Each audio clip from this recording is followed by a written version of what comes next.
Speaker Shahed Ali হত্যাকাণ্ড, আগরতলা ষড়যন্ত্র মামলা, শাপলা হত্যাকাণ্ড, বিডিআর হত্যাকাণ্ড সহ সকল রাজনৈতিক সহ সকল হত্যাকাণ্ডের বিচার আমরা দাবি করি। আপনারা জানেন যে আমাদের বিগত 5 আগস্ট শেখ হাসিনা সরকার পালিয়ে তার প্রায় হাজার হাজার নেতাকর্মী একই সাথে ইন্ডিয়ায় পালিয়েছে। অন্যদিকে আমরা দেখছি আসামে প্রায় 50,000 মানুষকে ঘর বাড়ি থেকে উচ্ছেদ করে মুসলমানকে বাংলাদেশি আখ্যায়িত করে বিভিন্ন ডিটেনশন ক্যাম্প সহ বিভিন্ন জায়গায় প্রতিষ্ঠিত করেছে। একই সাথে বিচারিতা আর আপনারা জানেন যে বেনাপোল সহ ভারতীয় সীমান্তে আমাদের সাথে যে সকল বাণিজ্য হতো, এই বাণিজ্যে প্রায় প্রতিদিন 4,000-5,000 ট্রাক আসা যাওয়া করতো। আমাদের যদিও কম যেত, কিন্তু এখন সেটা 20-50টায় চলে এসেছে। অথচ আওয়ামী লীগের এই নেতাদেরকে জামা আদর করা হচ্ছে, ভারতের কর্মীদেরকে হাজার হাজার, আর ভারতীয় নাগরিক ভারতীয় মুসলমানদেরকে বস্ত্রচ্যুত করে ঘর বাড়িচ্যুত করে তাদেরকে ডিটেনশন ক্যাম্পে আটকে রাখা হয়েছে। তো এ পর্যায়ে বক্তব্য রাখার জন্য অনুরোধ করছি বাংলাদেশ মুসলিম লীগের সহসভাপতি জনাব অ্যাডভোকেট আবু সাইফুল্লাহ।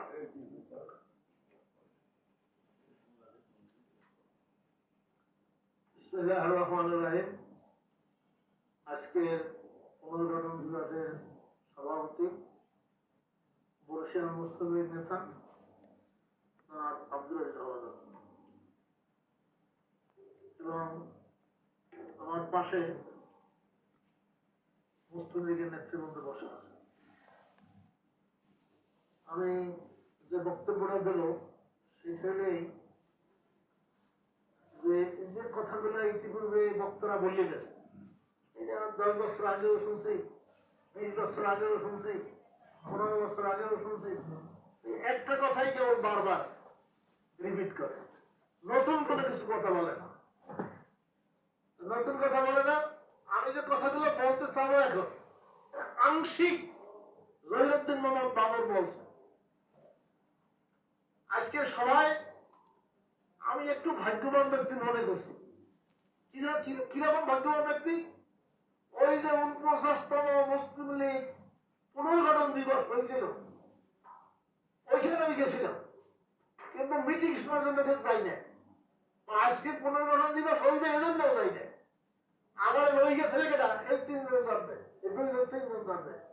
আমার নিয়ে গেছিল অ্যাডভোকেট ফজলুল চৌধুরী অ্যাডভোকেট। এরকম ছিল এরা, আপনারা কেউ ছিলেন, এরা এই 3 জনের ছিলেন। এরা আমাদের কাছে এই চলো কোথায় যাবো, ধানমন্ডি একটা মিটিং আছে। আমি হাতে খোঁজ করি না যে স্যার কার মিটিং, কি মিটিং, এগুলো বলি না। হ্যাঁ আমার রয়ে গেল, যাইয়া খানে সবরের বাড়িতে এই কথাগুলো শুনলাম। তখন এদেরকে তো আর কেউ চিনি না, খালি জমিনের হিসেবে চিনছি যে এই লোকটার নাম জমিনে। যাই হোক, আজকের যে কথাটা হয়েছে সেই কথা হইল যে মুসলিম লীগ পুনর্গঠন দিবস। তখন এটা বুঝি না যে জিনিসটা কি, এটা পরে বুঝছি। পরে কখন বুঝছি? যখন এই বিভিন্ন সময় মুসলিম লীগের পুনর্গঠন দিবস হয়, আমার নেতা ছিলেন ইউসুফ সাহেব, তারপর আজিজ হাওলাদার, তারপরে জমির আলী সাহেব, এদের মুখে মুখে শুনছি পুনর্গঠন দিবসটা কি জিনিসটা কি। এইটা আমার বলতে 5-7 বছর সময় লাগছে। কিরকম পুনর্গঠন দিবস? মুসলিম লীগ তো 1906 সালে প্রতিষ্ঠিত তৈরি হয়ে চলে আসছে। মুসলিম লীগ পাকিস্তান সৃষ্টি করছে, মুসলিম লীগ সবকিছু করছে। এত আপনারা সবাই মিটিং এ শোনেন। 1937 সালে আইয়া 31 সালে শেখ মুজিব এই মুসলিম লীগের ব্যান করে দেয়। মুসলিম লীগ শুধু ব্যান করে না, লগে আরো জামাত ইসলামের ব্যান করে, অন্য অন্য দল ব্যান করে। কিন্তু মুসলিম লীগের একটা অফিস আছে, অফিসটা কোথায়? শাহবাগে। শাহবাগে পরিবারের দোতলায়। ওইখানে কি, ওইখানে মুসলিম লীগের হল আছে। সব সম্পত্তি গুলো শেখ মুজিব ভেস্টেড করছে, পরিত্যক্ত করছে। কিন্তু মুসলিম লীগের অফিসটা শেখ মুজিব পরিত্যক্ত করে না, কেন এটা খাওয়া এরকম এখনো সেটা সেই অবস্থায় আছে। ওই অবস্থায় থাকার পর আমার মনে 10-12 বছর পরে একটা আনন্দ উৎসব জাগলো যে তাইলে যে মুসলিম লীগের অফিসটা দেখতে আসে। পরে একদিন শাহবাগে গেলাম, দাঁড়িয়ে দেখি যে মুসলিম লীগের অফিসটা তালাবদ্ধ আছে। এই এবারে শুনি যে মুসলিম লীগের অফিসের নিচের যে দোকানপাট গুলো এইগুলো খালটা কাউন্টার কেনা এরা বলতে পারবে এরা ভাড়া দিয়ে খায়। এই পর্যন্ত শুনছি। এখন মূল আলোচনা হইলে পুনর্গঠন জিনিসটা কি? পুনর্গঠন হিসেবে মুসলিম লীগ শেষ হয়ে গেছে। ওই যে 1976 সালে আমি যাই 1976 সালে খানের সবুরের বাড়িতে পুনরায় আবার মুসলিম লীগ গঠন করা হলো। ওই মিটিং আমি ছিলাম। এই উদ্দেশ্যে যাই না যে পুনর্গঠন দিবা বেশি আমারে ফজল হককে একবার লয়ে গেছে। সেই আমার তো হয়ে যায় ঘটনা। যাও আপনারা দীর্ঘদিন বক্তব্য শুনছেন। আমি নিজেরা ভাগ্যবান ব্যক্তি মনে করি যে 15 বছর আগে যে মিটিংটা হয়েছিল মিটিং আমি গেছিলাম, মনে একটু সান্ত্বনা।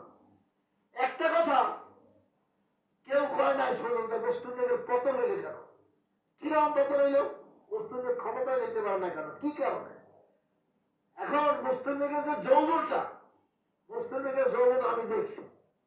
আল্লাহ আমার মুসলিম লীগের যৌবন দেখাইছে।